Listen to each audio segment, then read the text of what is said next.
Le problème, ce n'est pas la spiritualité africaine. Le problème, c'est ce que beaucoup en ont fait. Ce n'est pas parce que tu dis spiritualité africaine, ancestrale, nos ancêtres, que tu gagnes automatiquement en légitimité spirituelle.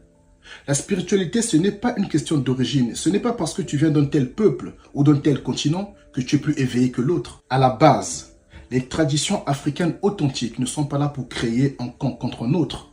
Elles reposent sur des principes universels. Les lois naturelles, la vibration, l'énergie, l'équilibre, le respect du vivant, la responsabilité intérieure. Autrement dit, elles parlent à l'humain et non à l'ego culturel.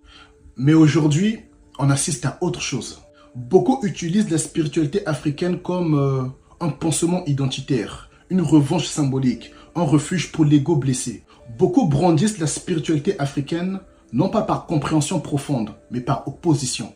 Opposition aux religions dominantes, opposition à l'Occident, opposition au passé colonial. Donc, ce n'est pas une quête de vérité, c'est une réaction émotionnelle. Et une spiritualité bâtie sur la colère, la frustration, le ressentiment, ça ne libère pas, ça enferme. On ne fait que rejouer exactement le même jeu que les religions qu'on critique. Nous contre eux, une vérité supérieure exclusive, une identité sacrée. C'est la même mécanique, mais c'est toujours de la séparation, toujours la hiérarchie spirituelle, toujours l'ego qui essaie de se rassurer en se racontant qu'il est plus connecté que l'autre. C'est du dogme déguisé. Dire ancestral tout le temps n'a jamais remplacé le travail intérieur. Porter des bracelets, des colliers, des symboles ne purifie pas une conscience.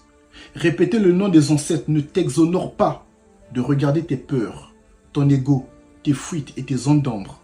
Un Africain né au fond de l'Asie, qui n'a jamais mis pied sur le continent, mais qui a appris à ne plus s'identifier à ses émotions, à observer ses mécanismes, à traverser l'obscurité sans se mentir, à rester lucide quand son ego veut prendre le contrôle, sera 1000 fois plus spirituel qu'un Africain natif qui se drape dans l'ancestralité sans jamais s'être affronté à lui-même. La vraie spiritualité ne se reconnaît pas à ce que tu revendiques.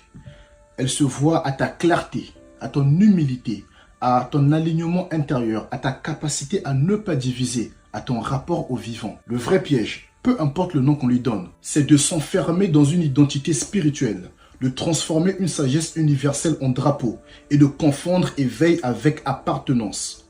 Quand une spiritualité nourrit la supériorité, le ressentiment ou la séparation, ce n'est plus une voie, c'est une prison mentale. Et l'Afrique, comme toute tradition authentique, n'a jamais eu vocation à enfermer.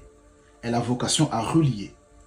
Une spiritualité née de la colère reste une prison, même si elle se dit ancestrale. Le passé n'est pas là pour être sacralisé, il est là pour inspirer.